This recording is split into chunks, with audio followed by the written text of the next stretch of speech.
जालन्यातील 80 गावं आणि 22 वाड्यांना 137 टँकरनं पाणी पुरवठा करण्यात येतोय। तरीही जिल्ह्यात टँकरची मागणी वाढतीये आणि त्यामुळे प्रशासनाकडून टँकरची संख्या वाढवण्यात आली आहे। जालन्यातील परतूरमध्ये ऊस लागवडीमध्ये दुपटीने वाढ झाली। गेल्या वर्षी 6000 हेक्टरवर ऊस लागवड केली होती, मात्र यंदा 11000 हेक्टरवर ऊस लागवड करण्यात आली। निम्न दुधना प्रकल्पात भरपूर पाणीसाठा असल्याने मोठ्या प्रमाणामध्ये ऊस लागवड झालेली आहे। नाशिकच्या येवल्यातील सायगाव, धामणगाव, अंगुलगावमध्ये वादळी वाऱ्यासह अवकाळी पावसाने हजेरी लावली आणि या पावसामुळे शेती पिकांचं नुकसान होण्याची शक्यता आहे। मात्र उकाड्यापासून हैराण झालेल्या नागरिकांना काहीसा दिलासा मिळाला। हिंगोलीत गेल्या आठवडाभरापासून दररोज पाऊस पडतो। या पावसामुळे भाजीपाला विक्रेत्यांची तारांबळ उडाली आहे। तसंच काही ठिकाणी वादळी वाऱ्यांमुळे झाडं मोडून पडलेली आहेत, तर काही ठिकाणी नागरिकांच्या घरावरचे पत्रेच उडून गेले। सोलापुरात वादळी वाऱ्यासह अवकाळी पावसाने हजेरी लावली। वादळी वाऱ्यामुळे अनेक भागातील विद्युत पुरवठा खंडित झालाय आणि या पावसामुळे वातावरणात गारवा निर्माण झाल्याने उकाड्यापासून हैराण झालेल्या नागरिकांना दिलासा मिळाला। मात्र पिकांचं नुकसान होण्याची शक्यता असल्याने शेतकरी चिंतेत आले। नवी मुंबईच्या उरणमधील बीपीसीएल कंपनीच्या परिसरात संशयास्पदरित्या ड्रोन उडताना आढळून आलं आणि त्यामुळे कंपनीने तात्काळ याबाबतची माहिती पोलिसांना दिली आहे आणि त्यानुसार पोलिसांसह इतर प्रशासकीय यंत्रणा या संशयास्पद ड्रोनचा शोध घेत आहेत। सांगलीचे माजी उपमहापौर आनंदा देवमाने यांनी आपल्या शेकडो कार्यकर्त्यांसह जनसुराज्य शक्ती पक्षामध्ये प्रवेश केलाय। जनसुराज्य शक्ती पक्षाचे प्रदेशाध्यक्ष समित कदम यांच्या उपस्थितीमध्ये हा पक्षप्रवेश पार पडला। तर आनंदा देवमाने यांच्या पक्षप्रवेशामुळे जनसुराज्य पक्षाची ताकद आणखीन वाढणार आहे। भिवंडीत मॉक ड्रिलचं आयोजन करण्यात आलं। जिल्हाधिकारी तथा नागरी संरक्षण दलाचे नियंत्रक अधिकारी यांच्या मार्गदर्शनाखाली हे मॉक ड्रिल पार पडलं। हल्ला झाल्यानंतर नागरिकांनी बचाव कसा करायचा याचं प्रात्यक्षिक यावेळी देण्यात आलं। परभणीच्या पूर्णा शहरात शिवसेनेकडून तिरंगा रॅली काढण्यात आली। रॅलीमध्ये भारतीय सैनिकांना नमन करण्यात आले। टी पॉइंट कॉर्नर ते छत्रपती शिवाजी महाराज पुतळा चौक अशी रॅली काढण्यात आली। नाशिकच्या निफाड तालुक्यात गोदावरी नदी पात्रातून पानवेली हटवण्याची मोहीम सुरू आहे। चांदोरी सायखेडा या ठिकाणी गोदावरी नदीला पानवेलींचा विळखा पडलाय आणि त्यामुळे परिसरामध्ये डासांचं साम्राज्य पसरलंय आणि त्यामुळे या पानवेली हटवाव्या अशी मागणी केली जाते। नाशिकच्या येवल्यामध्ये मंत्री छगन भुजबळ यांनी क्रिकेट खेळण्याचा आनंद लुटलाय।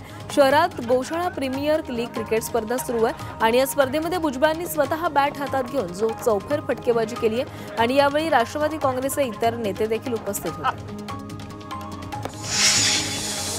जालन्यातील चंदनजिरा परिसरात लुटमार करणाऱ्या एका संशयिताला नागरिकांनी बेदम चोप दिला आणि यावेळी त्याचा दुसरा साथीदार पळून गेलाय। मात्र नागरिकांनी या संशयिताला पोलिसांच्या ताब्यात दिले।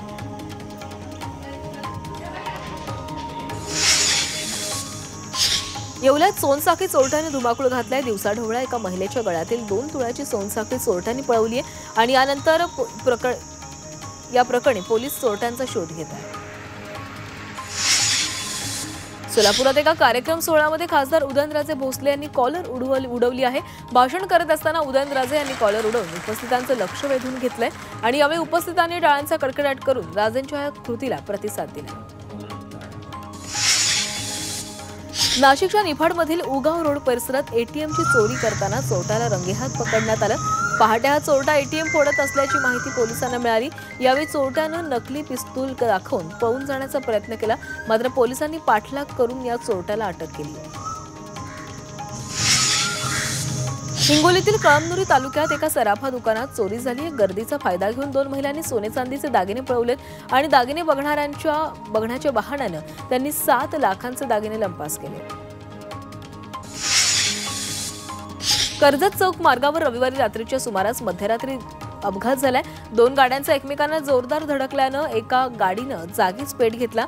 सुदैवाने यामध्ये कोणतीही जीवितहानी झाली नाहीये, मात्र गाडीचं मोठं नुकसान झालंय। कर्जतमधील खांडसमध्ये एका 45 वर्षीय व्यक्तीचा सरकारी दवाखान्यामध्ये उपचाराअभावी मृत्यू झालाय। या व्यक्तीला अशक्तपणा जाणवल्यानं सरकारी रुग्णालयामध्ये दाखल करण्यात आलं, मात्र त्यावेळी दवाखान्यात 1.5 तास कोणतीही वैद्यकीय मदत न मिळाल्यानं हा प्रकार घडला असा आरोप या कुटुंबियाने केला। सरपंच संतोष देशमुखांच्या हत्येला 153 दिवस पूर्ण झालेत, मात्र तरीही आरोपी कृष्ण आंधळे पोलिसांना काही सापडत नाहीये. कृष्ण आंधळेचा शोध पोलीस आणि सीआयडीचं पथक घेत आहेत. बीड पोलिसांनी त्याला फरार घोषित केलंय. लाडकी बहीण योजनेच्या हमीवर बहिणींना कर्ज देण्याचा विचार असल्याचं उपमुख्यमंत्री अजित पवार यांनी जाहीर केलंय. ज्या बहिणींना उद्योग सुरू करायचा असेल त्या योजनेचा हमीवर कर्ज उपलब्ध करून देण्यात येणार असल्याचं सरकारनं प्रयत्न सुरू केलेत आणि या कर्जाचा हप्ता लाडकी बहीण योजनेतून सरकारकडून भरण्याची योजना विचाराधीन असल्याची माहिती अर्थमंत्री तथा उपमुख्यमंत्री अजित पवार यांनी दिली आहे. सिंधुदुर्गमध्ये जिल्हास्तरीय खरीप हंगामपूर्व नियोजन बैठक पार पडली आणि या बैठकीमध्ये खरीप हंगामातील विविध पिकांच्या लागवडीचं नियोजन, तंत्रज्ञानाचा प्रसार आणि उपलब्धता असं सुविधा यावर सखोल चर्चा झाली आहे. पालकमंत्री नितेश राणे यांच्या अध्यक्षतेखाली ही बैठक पार पडली. सिंधुदुर्ग जिल्ह्यात खरीप हंगामाच्या पूर्वतयारीला वेग आलाय. कृषी विभागानं आधुनिक तंत्रज्ञानाचा वापर शेतीसाठी अधिकाधिक व्हावा यासाठी कंबर कसली आहे. जिल्ह्यामध्ये 5,62,000 हेक्टर क्षेत्रावर भात पीक घेण्याचं नियोजन करण्यात आलंय. हिंगोलीत तापमान वाढीचा केळी पिकाला फटका बसतोय आणि यासाठी वसमतमधील शेतकऱ्यानं एक नामी शक्कल लढवली आहे. वाढत्या तापमानामुळे पिकाचं संरक्षण करण्यासाठी केळीच्या घडाला स्कटरिंग बॅग घातली जाते. अकोल्यात अवकाळी पावसाचा फटका लग्न समारंभाला बसलाय. अचानक आलेल्या पावसामुळे भंडाराज बुद्रुक इथं विवाह समारंभादरम्यान अडचणी निर्माण झाल्या. लग्न समारंभातील मंडप उडाल्यानं वऱ्हाडी मंडळीची तारांबळ उडाली. हिंगोली जिल्ह्याच्या अनेक भागामध्ये वादळी वाऱ्यासह अवकाळी पावसानं हजेरी लावली आहे आणि यावेळी अचानक आलेल्या पावसामुळे नागरिकांची चांगलीच तारांबळ उडाली आहे. मात्र उन्हाच्या उकाड्यानं हैराण झालेल्या नागरिकांना काहीसा दिलासा मिळाला. वाशिमच्या मानोरा, मालेगाव आणि मंगरुळपीर तालुक्यामध्ये अवकाळी पावसानं हजेरी लावली आणि या पावसामुळे जनजीवन विस्कळीत झालंय. उकाड्यानं त्रस्त झालेल्या नागरिकांना काहीसा दिलासा मिळालाय, मात्र पावसामुळे उन्हाळी पिकांना फटका बसला. वाशिमच्या शिरपूरसह जिल्ह्यामध्ये काही ठिकाणी अवकाळी पावसानं हजेरी लावली आहे.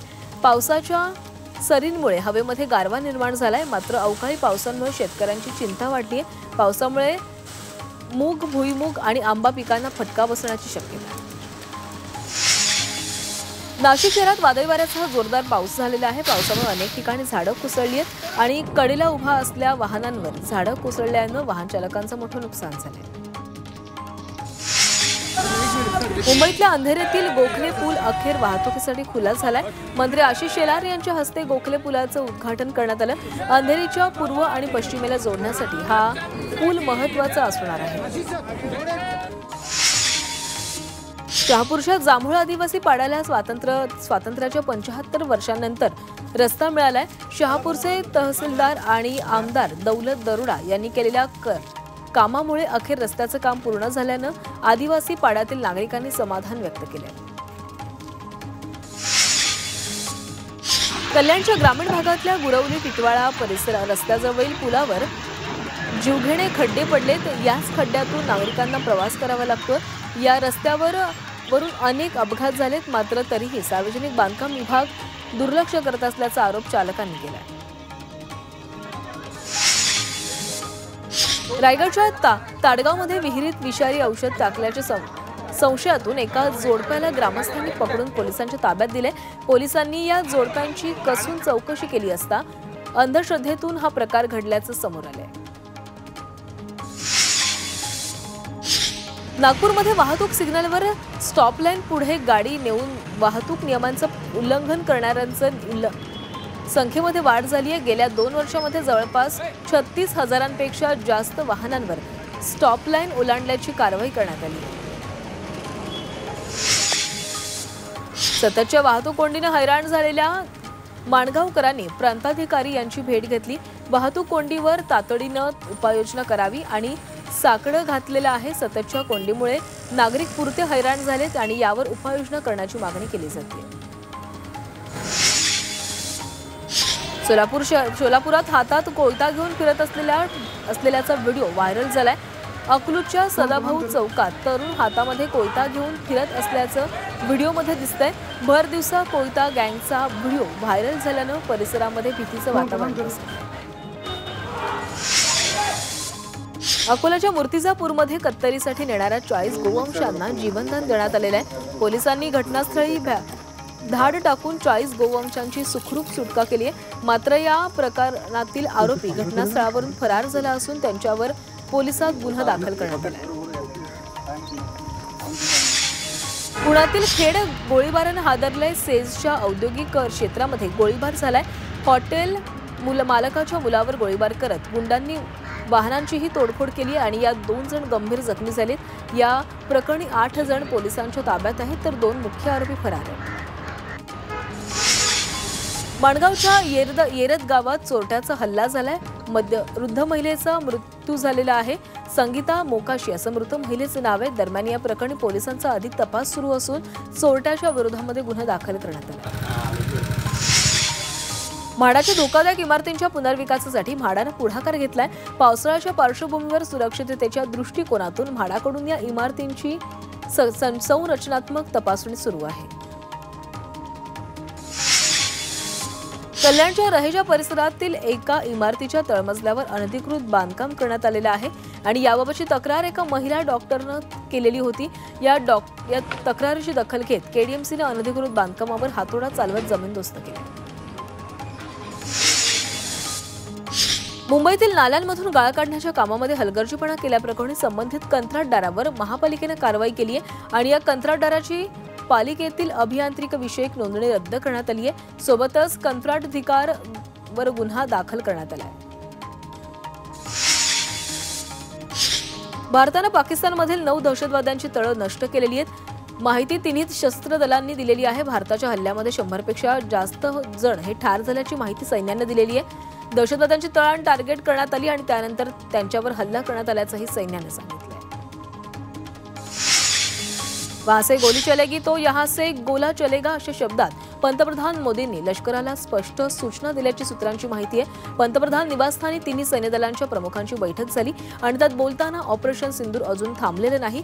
पाकिस्ताननं आगळीक केल्यास इशारा हल्ला करू असा इशारा बैठकीमध्ये देण्यात आल्याचं सूत्रांनी सांगितलं।